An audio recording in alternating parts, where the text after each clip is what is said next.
Hello and welcome to the second stop on our famous Taverns of Stormwind tour, the wonderful Blue Recluse.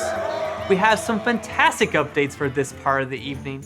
First up, we'll go over the year of the Griffin so far. Then something brand new is coming to the Battlegrounds in the form of cosmetics. It's pretty exciting, so stay tuned for that. And finally, we turn up the heat with the Fire Festival starting next week. Phase 1 of the Year of the Griffin has been one of Hearthstone's biggest shakeups to date. We introduced the core set, classic format, and the Forge in the Barrens expansion, celebrating Hearthstone's origins while stepping forth into new lands and all new challenges. We're releasing more content than ever before, and the team could not be happier with the response from all of you. Thank you for this amazing start to the Year of the Griffin. We can't wait to show you what's next. First, Battlegrounds. In 21.2, we're going to be doing a giant meaningful shakeup, the largest since Battlegrounds launch. With nearly 25 new minions, we wanted to reimagine the configurations and synergies of different minion types and offer new strategical paths to victory for each.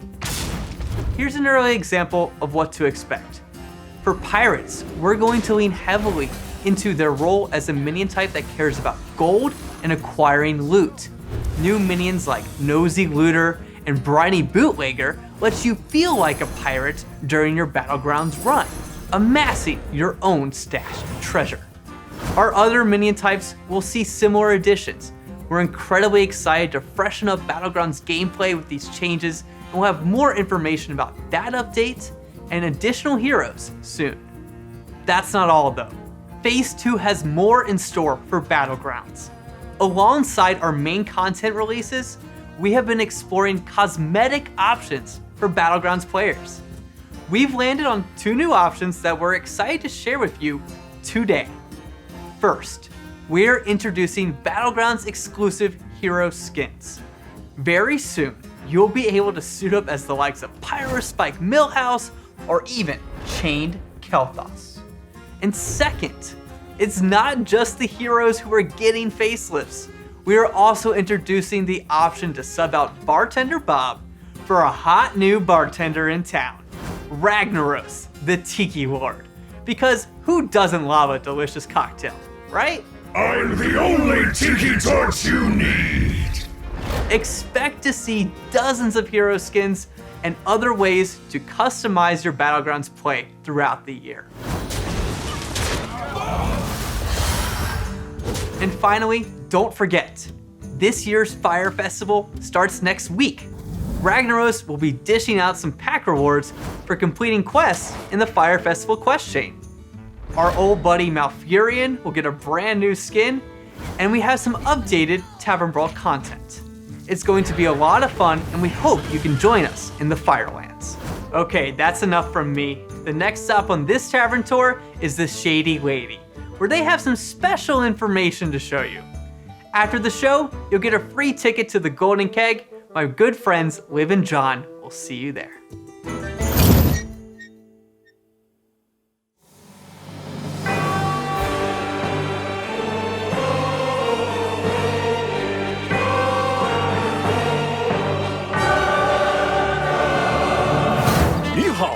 欢迎来到暴风城。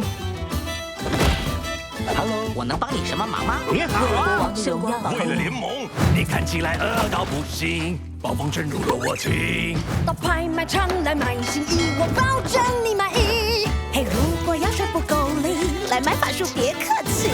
蓝色零食有粥，带你免费畅饮没问题。只写一杯。暴风城，金融多装饰。生活富足欢笑多，多少乐趣能探索。不需要为之安营小国王，你放心。真心祈祷圣光照耀，来化解你烦躁。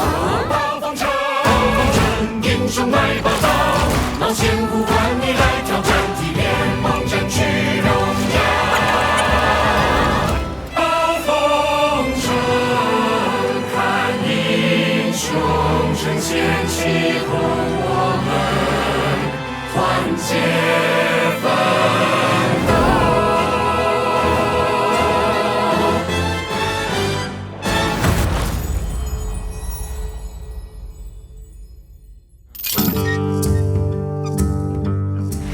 welcome to the last stop on the tavern tour, the famous Golden Keg. In case you hadn't guessed it, this expansion takes place right here in Stormwind, the heart of the Alliance and a bustling port city filled with characters from all over Azeroth. Yeah, and you can find anything in Stormwind from their various shops, markets, and auction houses. And we wanted to lean in on this when creating the mechanics for this expansion. Now, Liv, I'm a bit of a bargain hunter, and if you want to make it in Stormwind, you have to be able to lock down sweet deals. Take a look at our first example, Pandaren and Porter. Battlecry, discover a spell that didn't start in your deck. She's great at acquiring that spell that maybe you forgot to bring with you to the city. And there are plenty of other helpful vendors and merchants to meet. Oh, that smells amazing. What is that? Oh, that's the delivery from the Spice Bread Baker down the street. They bake the best stuff. Fresh out of the oven. Battlecry, restore health to your hero equal to your hand size. Always great at filling you right back up when you're a little down. I'll put it on your tab. Well, obviously, I need to pick up some of those baked goods right now, but I am all out of gold. Well, you might be able to trade for them. A lot of merchants around here love a good trade, almost as much as I do. Well, I did pick up this heavy plate back in Stranglethorn Vale. After the run-in with the tiger, I thought I could use some more armor. Lucky for you, it's one of our new tradable cards. Tradable cards can be dragged back into your deck, and for 1 mana, you draw a new card. In this case, you can gain armor now or trade it in for something else. Oh, before your next adventure, be sure to check out Duncan's Textiles. I hear he's having a massive fire sale. Oh yeah, that's a hot deal. It deals 3 damage to all minions, and it's tradable. And of course, if you're looking for something a little more exotic, start with this next card, Rustrot Viper. It's a tradable beast that also destroys your opponent's weapon. With acid venom like that, I'm gonna have to keep it away from my armor for sure. Excuse me, we were waiting on some funnel cake? Get out. That was rude. Yeah, he's that impatient shopkeeper, the one down by the docks. Oh, he's got rush and tradable. No wonder he's impatient. What I love about tradable cards is the extra options they give you. If it's not the right situation for a card right now, trade it away for something better in the moment. The best thing about Stormwind is all the cool skills you can learn.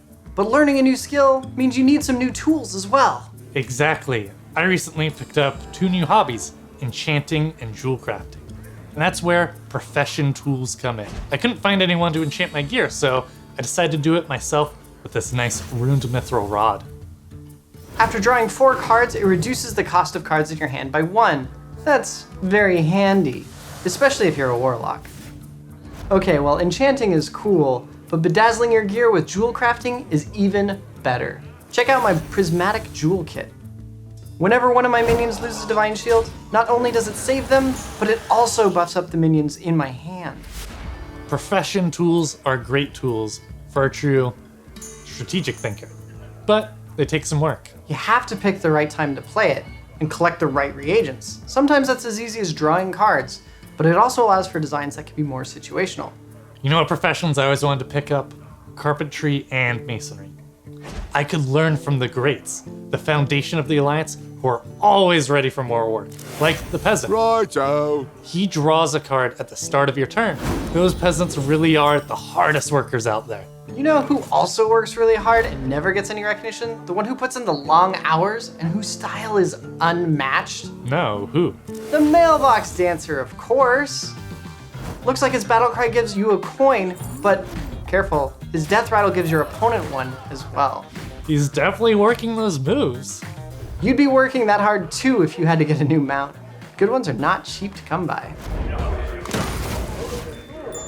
Eventually, all things come through Stormwind, so it's no surprise that our mercenary friends have found their way here as well. Yeah, when we last left off, our mage, Varden Dawngrasp, was captured by the Alliance and thrown into the infamous stockades. Spoilers. To tell the story of our mercenaries united in Stormwind, we're introducing Questlines. Like quests, they start in your opening hand, however, there are 3 steps to complete them. There are quest lines all over Stormwind, and each one is unique to your class. For instance, if you want to help Dawngrasp escape and see that story unfold, you'll need to follow the mage questline, Sorcerer's Gambit. For this questline, you need to cast a fire, frost, and arcane spell to advance to the next step.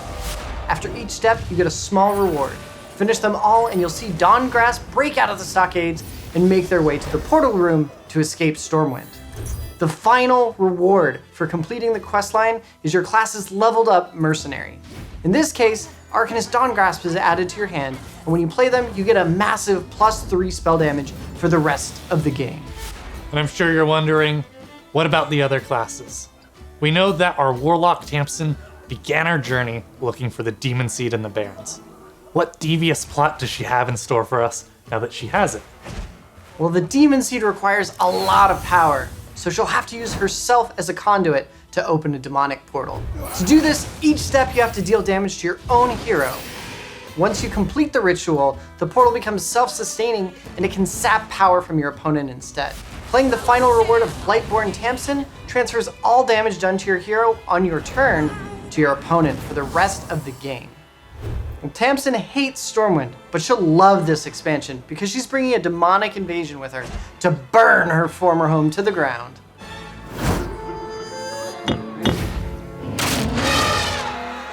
Oh my goodness, what is that? I thought I'd seen everything in Stormwind, but I've never seen an Alec rampaging down the streets. Yeah, that Alec is pretty impressive. It gives a minion a huge buff and taunt. The great thing about mounts is that after the rider gets knocked off, the mount pops out with the same stats and abilities as the buff. Looks like Tavish is on his ramming mount. It makes him immune while mounted, which can be quite a problem for your opponent. Even after the city guards handle that rider, they still have the mount to deal with. Wouldn't want to be in their shoes right now. So I guess this whole paladin thing's going pretty well for you then, Liv. Well, yeah, I mean, being evil is pretty great, but it's pretty hard to beat the perks of being a paladin, you know? Ah, well, I had a surprise for you, but if you've turned over a new leaf, I don't know, you wouldn't want to meet him. John? Fine. Dark Bishop Benedictus! Thrown in shadow! He's a legendary priest minion, and if all the spells in your deck are shadow spells, then you start in shadow form. Wait, so you get to deal 2 damage right away? Yeah, and I mean, when evil looks this good, kind of makes you reconsider that whole shiny paladin armor thing, right? Thanks for covering this, by the way. I thought you were getting this. I traded you everything I have. I have no gold. Well, if we don't want to end up in the stockades, we should hit up the Flightmaster and get out of here. Flightmaster Dungar is an old friend who doesn't ask too many questions. Oh yeah, Dungar is the best. He lets you pick a flight path, and depending on how long your flight is, the bigger the effect. So if you take a trip to Westfall, you can pick up a 2/2 adventure while going through the Dead Mines. Last time I took a trip over to Ironforge, the Stonefire Tavern serves the best drinks. Oh, and we should hit up the Plaguelands. If you wait 5 turns and complete the flight path, it deals damage split among all enemies. We want everyone to make their way to Stormwind, and the best way to get there is by Griffin. Any players that log in today will get Flightmaster Dungar for free. It was Dungar's idea. He loves making new friends and hearing their stories. For those joining us, there is so much to discover in Stormwind. We have plenty more to show off in the upcoming weeks. And remember, pre-purchase starts today, so don't miss out. Thanks for joining us on the Tavern Tour of Stormwind. Can't wait to go head-to-head with you in a bidding war at the auction house. Cheers!